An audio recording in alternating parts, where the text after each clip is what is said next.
இன்னைக்கு இந்த வீடியோவில் மிக மிக முக்கியமான ஒரு ஜோதிட தாள்களையும் ஒரு இன்ட்ரெஸ்டான ஆன்மீக தாள்களையும் இப்போ இந்த வீடியோவில் பார்க்க போகிறோம். ஸோ பார்க்குறது ரிஷப ராசிக்காரங்களுக்கு பார்க்க போகிறோம். ரிஷப ராசிக்காரங்க இந்த ஒரு வீடியோவை ஸ்கிப் பண்ணாமல் பாருங்கள். அப்போ தான் உங்கள் ராசிக்கு என்ன சொல்ல வரேன் அப்படிங்கிறத முழுசாக தெரிஞ்சு பயனடைய முடியும். தற்போது பார்த்தீங்கன்னு வச்சுக்கோங்களேன், ஆகஸ்ட் மாதம் 27ஆம் தேதி ஒரு அதிபயங்கரமான நாளாக வர இருக்கு. அன்னைக்கு தமிழ் மாதம் ஆவணியுடைய 11ஆம் நாள் கிழமை. அன்னைக்கு புதன்கிழமை. பொன் கிடைத்தாலும் புதன் கிடைக்காது அப்படிங்கிற பழமொழிக்கேற்ப ஒரு சிறப்பான புதன்கிழமையாக வர இருக்கு. இந்த புதன்கிழமை ஆவணி மாதத்தில் வளர்பிறையில் வரக்கூடிய சதுர்த்தி. ஆவணி மாதத்தில் வளர்பிறையில் வரக்கூடிய சதுர்த்தியில் தான் விநாயகர் அவதரித்ததாக கூறப்படுது.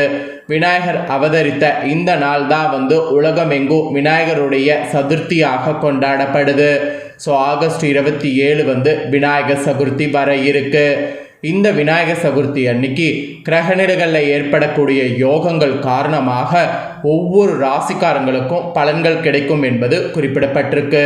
அதில் ரிஷபராசியில் பிறந்தவங்களுக்கு என்ன மாதிரி பலன்கள் கிடைக்கும் அப்படிங்கிறத இந்த வீடியோவில் சொல்ல போகிறேன்.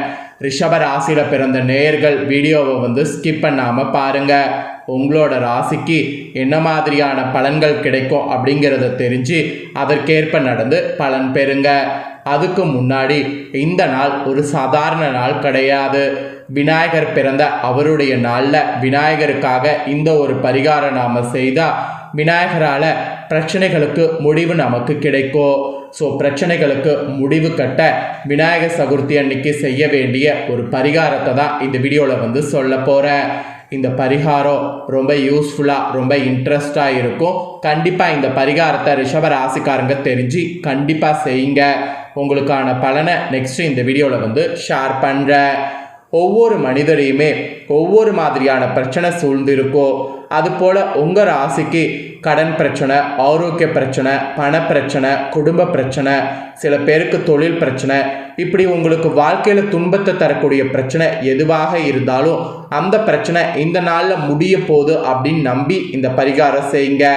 இந்த நாளில் உங்களுடைய பிரச்சனைகளை ஒழித்து கட்ட வேண்டும் என்றால் இந்த தினத்தில் விநாயகர் சதுர்த்தி அப்போ இந்த பரிகாரம் செய்வது நல்லது. ஆன்மீக ரீதியாக இது ஒரு தாந்திரிக பரிகாரம். இதை செய்தால் நிச்சயம் உங்கள் தலையெழுத்து மாறும். பிரச்சனை தீர்க்கக்கூடிய அந்த விநாயகர் சதுர்த்தி பரிகார வழிபாடை சொல்கிறேன், இப்போ நோட் பண்ணிக்கோங்க. விநாயகர் சதுர்த்தி அன்னைக்கு விநாயகரை மனதார நினைத்து கொண்டு வழிபாடு செய்கிறதுக்கு முன்போ அல்லது பின்போ பார்த்தீங்கன்னு வச்சுக்கோங்களேன், இந்த பரிகாரத்தை செய்யலாம். அதாவது விநாயகர் வழிபாடு ஃபஸ்ட்டு செய்துட்டோ இல்லைனா நீங்கள் செய்யறதுக்கு முன்னாடியோ இதை செய்யலாம். ஸோ உங்கள் பிரச்சனைகள் அனைத்தும் தீர நீங்கள் இந்த வழிபாடை எந்த சந்தேகமும் இல்லாமல் நம்பிக்கையோடு செய்யணும். அப்போ தான் நிச்சயம் நல்லது நடக்கும். இந்த பரிகாரத்திற்கு உங்களுக்கு தேவைப்படக்கூடிய ஒரு முக்கியமான பொருள் எருக்கை இலை. அதுவும் இந்த எருக்கை இலை 3 நமக்கு தேவை. ஏன்னா மெயினாக 3 பிரச்சனைகளை நாம் எடுத்துக்கொள்ளுவோம். அதனால் 3 எருக்கை இலை தேவை. எல்லா பிரச்சனைகளையும் போட்டு குழப்பிக்கொள்ள வேண்டாம். மெயினாக எது தீரணுமோ அந்த 3 பிரச்சனையை முதல்ல எடுத்துக்கோங்க. ஒவ்வொரு பிரச்சனைகளுக்கும் ஒவ்வொரு விலன் கணக்கு. ஸோ எடுத்துக்கிட்ட அந்த எருக்கை இலையில் ஒரு வரியில் உங்களுடைய பிரச்சனைகளை எழுதுங்க. நீல நிற பேனா, ஸ்கெட்சு எதை பயன்படுத்த வேண்டுமோ அதை பயன்படுத்தி பிரச்சனையை எழுதுங்க.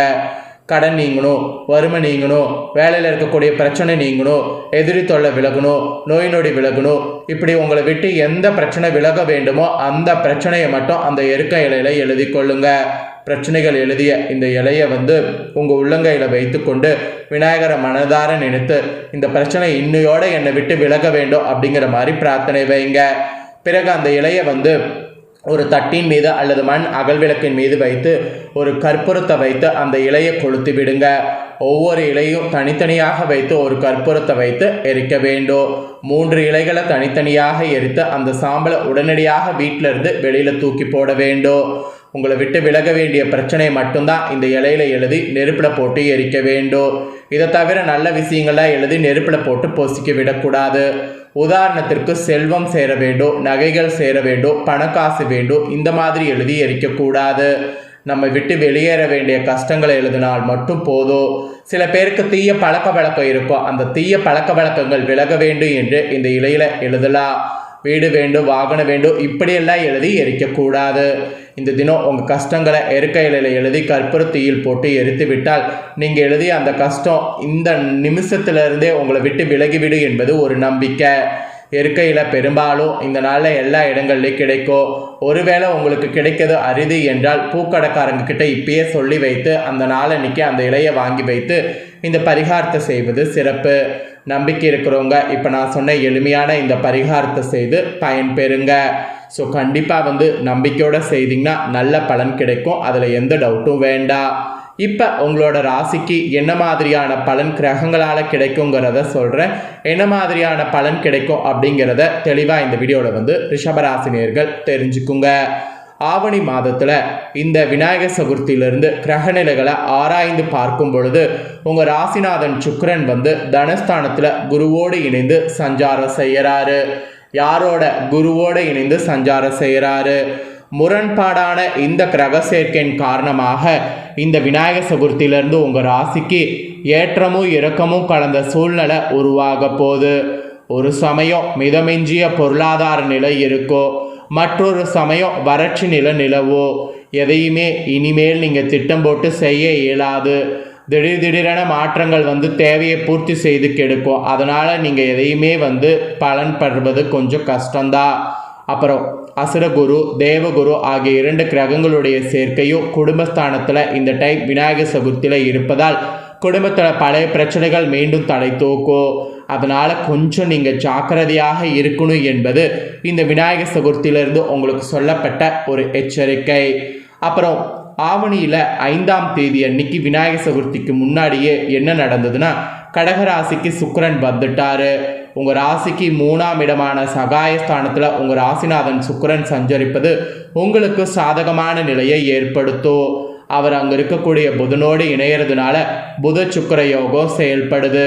எனவே பூமி வாங்கக்கூடிய யோகமும் பூர்வீக சொத்துக்களால் லாபமும் உண்டாகும். உடன் பிறப்புகள் வழியில் ஏற்பட்ட பிரச்சனைகள் அகலோ, வழக்குகள் சாதகமாக அமையோ, வருமானம் திருப்திகரமாக இருக்கோ, தொழில் நடத்துபவர்களுக்கு நண்பர் மூலம் எதிர்பார்த்த மூலதானம் ஏற்படும். ஸோ சுக்கிரனால் இந்த மாதிரியான பலன் இந்த விநாயகர் சதுர்த்தியிலிருந்து கிடைக்கும். இதற்கேற்ப நடந்து பலன் பெறுங்க. இதை தொடர்ந்து விநாயகர் சதுர்த்திக்கு முன்னாடி ஆவணி 9ஆம் தேதி அன்னைக்கு சிம்ம ராசிக்கு புதனும் வந்துட்டாரு. ஆக்சுவலி உங்கள் ராசிக்கு 2, 5 ஆகிய இடங்களுக்கு அதிபதியானவர் புதன். அவர் 4ஆவது இடத்துக்கு இப்போ வந்திருக்கிறது யோகம்தான். அங்கே இருக்கக்கூடிய சூரியனோடு இணைந்து புதத்திய யோகத்தை இந்த விநாயகர் சதுர்த்திக்கு பிறகு உருவாக்குறாரு. எனவே கல்வி சம்பந்தமாக நீங்கள் எடுக்கக்கூடிய முயற்சி கைகூடும். கடமையில் இருக்கக்கூடிய தொய்வுகள் அகலோ. படித்து முடித்து வேலை இல்லாமல் இருக்கக்கூடிய உங்களுக்கு வாழ்க்கை துணைக்கு நல்ல வேலை கிடைக்கும். அதன் மூலம் வரக்கூடிய உதவி வருமானத்தில் குடும்ப சுவை கொஞ்சம் குறையும். வீடு கட்டியும் நீண்ட நாட்களாக வாடகைக்கு விட முடியவில்லையே என்று கவலைப்பட்டீங்கள்ல, இப்பொழுது நல்ல தாள்கள் உங்களுக்கு கிடைக்கும். தாயின் உடல்நிலை சீராகும். பொதுநலத்தில் இருப்பவர்களுக்கு எதிர்பார்த்த பொறுப்புகள் கிடைக்கும். ஸோ புதத்திய யோகம் உருவாகிறதுனால இந்த மாதிரியான பலன் உங்களுக்கு கிடைக்கும் என்பது இந்த விநாயகர் சதுர்த்திக்கு பிறகு குறிப்பிடப்பட்டிருக்கு. அதை தொடர்ந்து விநாயகர் சதுர்த்தி முடிந்து ஆவணி 29ஆம் தேதி துலாம் ராசிக்கு செவ்வாய் வரப்போறாரு. அப்போ உங்கள் ராசிக்கு விரையாதிபதியான செவ்வாய் 6ல் சஞ்சரிப்பது யோகம்தான். எதிர்பாராத விதத்தில் இனிமை தரக்கூடிய மாற்றங்கள் சேரும். சொத்து பிரச்சனைகள் சுமூகமாக முடியும். துணிந்து நீங்கள் எடுக்கக்கூடிய முடிவுகளை கண்டு அருகில் இருப்பவர்கள் ஆச்சரியப்படுவாங்க. பூமி பிரச்சனை உங்களுக்கு அகலும். உத்தியோகத்தில் எதிர்பார்த்த மாற்றங்கள் ஏற்படும். மேல அதிகாரிகளால் ஏற்பட்ட மனக்குழப்பம் மாறும். கேட்ட நிதி உதவி கிடைக்கும். இந்த டைம் பார்த்தீங்கன்னு வச்சுக்கோங்களேன், இந்த மாதிரியான பலன் நீங்கள் பெறுவீங்க. ஆக மொத்தம் இந்த விநாயகர் சதுர்த்திக்கு பிறகு உங்களோட ராசிக்கு சந்தர்ப்பங்கள் சாதகமாக அமையும்.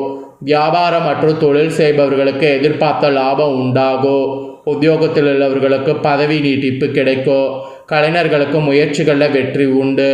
மாணவ மாணவிகளுக்கு பெற்றோர் மற்றும் ஆசிரியர்களுடைய ஆதரவு திருப்தி தரும். பெண்களுக்கு வாழ்க்கை தர உயரும். வசதி பெருகும். நல்ல தகவல்கள் கிடைக்கும். ஸோ இப்படி தாங்க பலன்கள் கிடைக்கும். இதற்கேற்ப நடந்து பலன் பெறுங்க. ஸோ நெக்ஸ்ட்டு உங்களோட ராசிக்கான தாள்களை பார்த்தீங்கன்னு வச்சுக்கோங்களேன், அடுத்து என்ன வருதோ அதோடு சந்திக்கிறேன். இந்த வீடியோவை இப்போ நீங்கள் பார்த்து முடிச்ச உடனே இதை லைக் பண்ணி உங்கள் ஃப்ரெண்ட்ஸ் ஃபேமிலிக்கு ஷேர் பண்ணுங்கள். ஏன்னா உங்கள் ஃப்ரெண்ட்ஸ் ஃபேமிலியில் இருக்கிறவங்களோ உங்களை போல ரிஷப ராசிக்காரங்களாக இருந்தாங்கன்னா விநாயகர் சதுர்த்தி வருவதை பற்றியும் விநாயகர் சதுர்த்தியில் செய்ய வேண்டிய பரிகாரம் பலன்கள் என்னங்கிறதையும் இந்த வீடியோ மூலிமா தெரிஞ்சு இதற்கேற்ப அவங்களும் நடந்து பயனடையிட்டோம். ஸோ கண்டிப்பாக வீடியோ லைக் பண்ணி ஷேர் பண்ணுங்கள் பார்த்து முடிச்ச உடனே. இதே போல் ஃபஸ்ட்டே சொன்னது போல் புதிய தகவல்களை தெரிந்து கொள்ளணும்னு நீங்கள் நினச்சிங்கன்னா நம்ம சேனலை இது வரைக்கும் சப்ஸ்கிரைப் பண்ணல, ஃபஸ்ட் டைம் பார்க்குறீங்கன்னா சப்ஸ்கிரைப் பண்ணி பெல் பண்ண ப்ரெஸ் பண்ணி சப்போர்ட் பண்ணுங்கள். நெக்ஸ்ட்டு இதே போல் சுவாரஸ்யமாக வேறொரு வீடியோவில் வந்து உங்களை சந்திக்கிறேன். தேங்க்யூ.